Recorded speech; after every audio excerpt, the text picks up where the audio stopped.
Nos frères et sœurs qui souffrent ont besoin autour d'eux de personnes paisibles, confiantes et joyeuses, et seront aidés beaucoup plus efficacement par ces dernières que par des personnes préoccupées et anxieuses.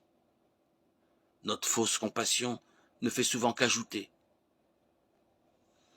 une tristesse à une autre, un désarroi à un autre. Elle n'est pas source de paix et d'espérance pour ceux qui souffrent. Je voudrais donner un exemple concret que j'ai rencontré très récemment. Il s'agit d'une jeune femme qui souffre beaucoup d'une forme de dépression avec des craintes et des angoisses qui l'empêchent souvent de sortir seule en ville. J'ai parlé avec sa maman découragée en larmes qui suppliait que l'on prie pour sa guérison. Je respecte infiniment la douleur compréhensible de cette maman. Et j'ai bien sûr prié pour sa fille.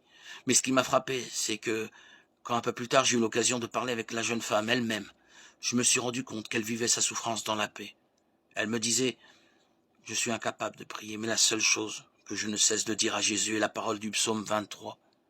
Tu es mon berger et je ne manque de rien. » Elle me dit aussi qu'elle voyait des fruits positifs de sa maladie, en particulier dans son père qui, autrefois très dur envers elle, changeait d'attitude devant sa maladie, sa dépression.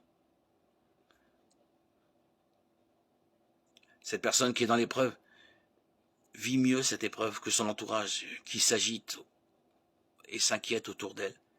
Il y a parfois une manière de multiplier les prières de guérison, voire même de délivrance, de rechercher tous les moyens possibles et imaginables pour obtenir la guérison de la personne, sans se rendre compte que la main de Dieu est sur elle, de toute évidence.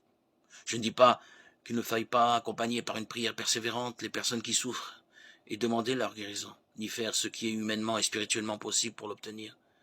C'est un devoir de le faire, bien sûr, mais dans un climat de paix et d'abandon confiant entre les mains de Dieu.